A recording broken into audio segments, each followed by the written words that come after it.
Et on se retrouve pour cette deuxième partie de prolongation. Nous sommes au gymnase Alain Fournier du Mans pour le deuxième Open de France de lutte organisé conjointement par le club Manceau et le comité régional de la Ligue des Pays de la Loire. Nous aurons d'ailleurs le président de ce comité régional, Serge Le Breton, dans un instant à nos côtés pour nous dire ce qu'il en est de la lutte libre et de la lutte gréco-romaine dans notre région. Mais auparavant, on va parler basket et on va s'intéresser à ce qu'ont fait les Manceaux dans le Béarn à Paula-Cortez.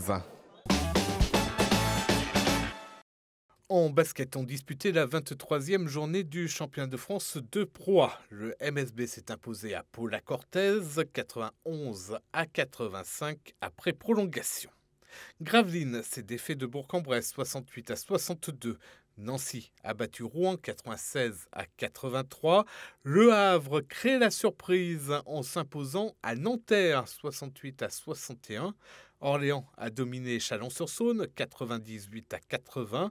Victoire de Strasbourg face à Paris-Levallois 89-80. Et Villeurbanne s'est facilement imposé face à Boulogne-sur-Mer 89-65. Deux rencontres restent encore à disputer. Dijon-Cholet ce lundi soir et Limoges-Chalon-Reims ce mardi. Au classement, Strasbourg caracole toujours en tête avec 2 victoires d'avance sur Nanterre. Les Manceaux réintègrent le top 8, synonyme de play-off à la fin de cette saison régulière. On passe au hand avec la 16e journée de National 2 féminine. Lourde défaite du CSC Le Mans à Paris. Les Mancelles se sont inclinés 41-19. Val d'Orge s'est défait du Havre 21-20. Aubervilliers a battu Montigny 32-26. Courte victoire de Dreux face à Villemomble 26-25. Beauvais et Lisieux ont fait match nul 29 partout. Match nul également entre Arnes et Gagny 21 partout. Au classement, Val d'Orge prend la tête avec 1 point d'avance sur Le Havre. Les Mancelles restent lanterne rouge. En National 3 féminine, défaite de l'Entente Conneré-Vibré à La Roche-sur-Yon 27-24. Vierzon a battu Angers 26-22. Carton de Cognac face à Jouer-les-Tours 47-22. Nette victoire également de Saint-Sébastien face à Angoulême 40-16. Montcoutan s'est facilement défait de Châtellerault 32-14. Et Montluçon a battu Laval 33-19. Au classement, Montcoutan et Cognac sont en tête avec 1 point d'avance sur Montluçon. Conneré-Vibré se retrouve 8e avec 3 points d'avance sur le premier relégable. En pré-nationale masculine, on disputait la 16e journée. Le MSH 72 s'est incliné au Pont-de-Cé 26-18. Carquefou a battu Trélazé 38-25. Victoire de Sainte-Gemme à Ligné 30-27. Le Slam Vendée s'est imposé à Trignac 28-22. Rezé s'est défait de Guérande 37-33. Et Sainte-Luce est allé l'emporter à Hirondelle 28-23. Au classement, Carquefou, le Slam Vendée et Sainte-Gemme sont en tête avec 5 points d'avance sur le club Manceau. On se retrouve ici au gymnase Alain Fournier à l'occasion de l'Open de France de lutte organisé conjointement par le club Manceau et le comité régional des Ligues de Pays de la Loire. Avec nous, le président de ce comité régional, Serge Le Breton. Bonjour. Bonjour. Alors, c'est le deuxième Open. Beaucoup de monde cette année. Ah oui, c'est quelque chose d'agréable. Autant on a été déçus l'année dernière avec 60 compétiteurs pour une compétition inscrite tardivement dans le calendrier. Et cette année, la fédération l'a inscrite officiellement et ici nous avons les meilleurs éléments de France puisque les représentants des pôles sportifs, que ce soit Font-Romeu, Dijon, tout ça sont présents. Alors on assiste à un beau spectacle de lutte, à de vrais combats de lutte, lutte libre et lutte gréco-romaine. C'est ça, lutte libre qui était la seule discipline présente l'année dernière et cette année est venue s'ajouter la lutte gréco-romaine. La lutte libre, c'est-à-dire la lutte, on attaque sur toutes les parties du corps. Et la lutte gréco-romaine qu'au-dessus de la ceinture. Voilà, on n'a pas le droit de se servir des jambes. C'est donc laquelle la plus dure? Ça sera la gréco-romaine? Oh, c'est différent. On a beaucoup plus de lutteurs en lutte libre. Hein, voilà, c'est plus rapide. La lutte gréco-romaine la fédération et la fédération internationale essayent d'apporter des améliorations parce que souvent, bon, ça bloque un peu, c'est moins spectaculaire. Ou il y a des belles prises ou autrement ça bloque. Et pourtant, c'est là qu'on a eu le plus de médailles, il me semble, aux Jeux Olympiques. Le champion du monde et puis les frères Guénaud, voilà, qui nous ont ramené des médailles à chaque fois. Alors, on va parler justement de la lutte en général. Est-ce qu'il y a de plus en plus de licenciés? Bon, ça stagne hélas, hein. On compte sur vous d'ailleurs pour médiatiser cette discipline, mais on est toujours à aller 20 000 licenciés en France, hein. C'est pas énorme, hein. Mais 20 000 licenciés et ça tourne double. Les pratiquants de la lutte, c'est 40 000. Et au niveau des Pays de la Loire, de la région entière? Les Pays de la Loire, on est à, allez, on va essayer d'avoir les 600, on est à 597. Voilà, avec 16 clubs sur les Pays de la Loire. Vous, qu'est-ce qui vous passionne dans la lutte? Oh, ces disciplines, c'est de voir l'engouement, le sérieux. C'est une discipline très difficile. Je n'ai jamais été lutteur.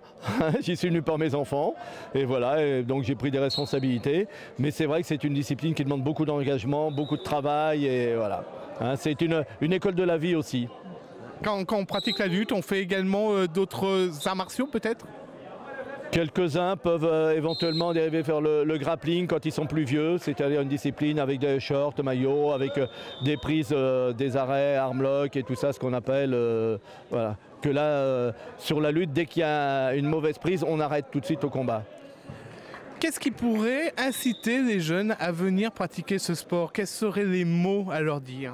Les mots à leur dire, c'est une école de la vie. Nous, les enfants, on les prend à partir de 4 ans dans les clubs. Hein, c'est d'abord des jeux de lutte. Voilà, et après, ils progressent, où ils aiment, alors ils en font de la compétition, où ils restent pour pratiquer une discipline, comment je vais vous dire, avec les copains, mais une discipline qui demande quand même du travail, de la souplesse. Et, il faut faire un peu de gymnastique et pour faire de la bonne lutte. Il y a un âge pour bien débuter dans la lutte?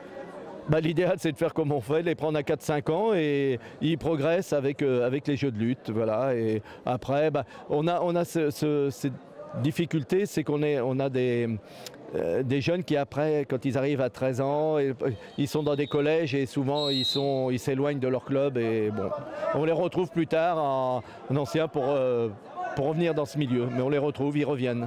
Il n'y a pas d'âge pour arrêter? Oh non, il y a les championnats de France et les championnats du monde vétérans. Hein. Oui, il n'y a pas d'âge. Parlons du comité régional, les autres manifestations, les autres grands rendez-vous de la saison, c'est quoi? Les grands rendez-vous de cette année, on a pu obtenir ce qu'on appelle un tournoi qualificatif au championnat de France qu'on a organisé il y a 15 jours à Valette, à côté de Nantes, hein, où on avait 130 lutteurs. Là, c'est le Grand Ouest qui était présent, puisque la France divisée en 3. Et là, on a l'Open de France. Et dans 15 jours, on organise l'Assemblée générale de la Fédération française de lutte à côté de Nantes, à Chapelle-sur-Ardre. Et au niveau des résultats des lutteurs, c'est bon? Oui, bon, on se tient, on n'est pas un gros comité, avec 600, on n'est pas l'Île-de-France avec peut-être 2000 licenciés ou le Nord 1600, mais on arrive à sortir tous les ans des podiums au championnat de France. Des championnats de France qui auront lieu? Alors là, pour les minimes cadets, ils auront lieu à Soissons au mois d'avril, voilà. Et puis après, il y a les championnats de France minime cadet junior à Soissons. Et après, il y a le championnat de France senior vers le mois de mai, voilà, mai-juin. Voilà. Merci beaucoup Serge Le Breton. C'est moi qui vous remercie.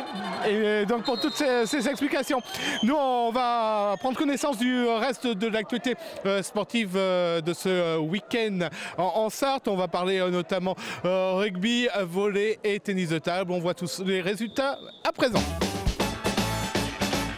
En volley, 13e journée du championnat de France de National 3 masculine et nouvelle défaite du 10 Mamers face à Rennes. Les Mamertins se sont inclinés en 4-7, mais ont fait beaucoup mieux que de la résistance. Victoire d'Augerblon face à Coutances, 3-7 à 1. Saint-Brieuc-Cesson s'est défait de Saint-Avertin en 3-7, tout comme le Pouliguen face à Saint-Renan. Au classement, Saint-Brieuc est en tête avec 3 points d'avance sur Rennes. Mamers et Saint-Renan ferment la marche avec 6 points de retard sur le premier non relégable. En rugby, 16e journée du championnat, le RCM s'est brillamment imposé face à Châteaubriand, 52-3. Les Manceaux ont inscrit 8 essais et empochent donc le point du bonus offensif. Match à sens unique également pour Cholet face à Rezé, 72-5. Et pour Angers qui a laminé Clisson, 97-0. Les Sables ont battu la Baule 22-18 et défaite de Laval face à Saint-Hilaire 43-7. Au classement, pas de changement. Cholet est toujours en tête avec 5 points d'avance sur Angers et 16 sur le RCM. Mais les Manceaux comptent 2 matchs en retard. Les filles étaient à l'honneur ce dimanche au stade de Pierre Piffaut du Mans avec le premier plateau qualificatif pour les phases finales du championnat de France Fédéral 3 de rugby à 7 féminin. 5 équipes étaient engagées, le COP Le Mans, Caen, Alençon, Bernay et Angers. Les Mancelles ont disputé une journée en demi-teinte avec au final 2 victoires et 2 défaites.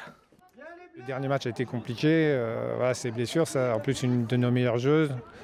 Donc voilà, les filles ont baissé un peu les bras et puis de toute façon c'était compliqué parce que sans les joueuses cadres, on ne peut pas arriver à faire quelque chose, quoi. Alors, il y a un autre plateau bien sûr dans 15 jours. Là les chances sont difficiles, hein. Vous êtes 3e actuellement.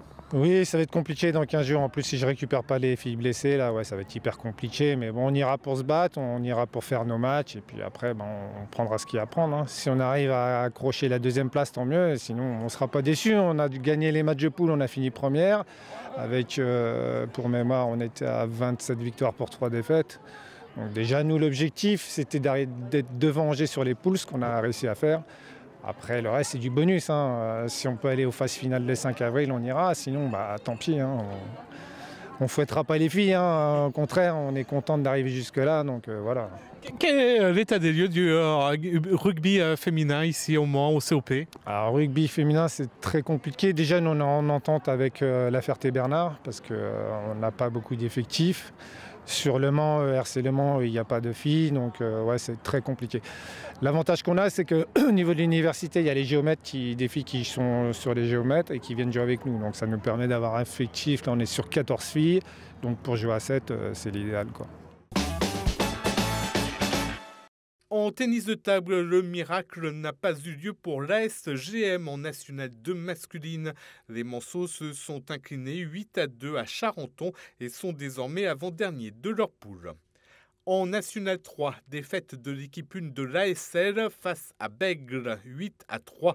L'ASL 4e de sa poule. Match en revanche à sens unique pour l'équipe 2 qui s'impose face à Angoulême 8-0 et se retrouve 3e. Enfin, nouvelle défaite d'Arnage face à Reuilly, 8-1. Les Arnageois, toujours lanterne rouge de leur poule. Toujours depuis le gymnase Alain Fournier au Mans à l'occasion donc de ce 2e Open de France de lutte libre et lutte gréco-romaine. On va marquer une courte pause. On va se retrouver pour la 3e partie. On parlera notamment de BMX et puis on vous proposera une interview d'Erwan Benesch. Vous le savez, c'est notre seul Sartois qui a participé au championnat de France élite en salle il y a une quinzaine de jours de ça. Du côté de Clermont-Ferrand, il est engagé sur 1500 mètres. Il a fini à la 6e place, 5e français. On l'a rencontré il y a quelques jours et vous verrez, il se livre sans concession. La pub et on revient.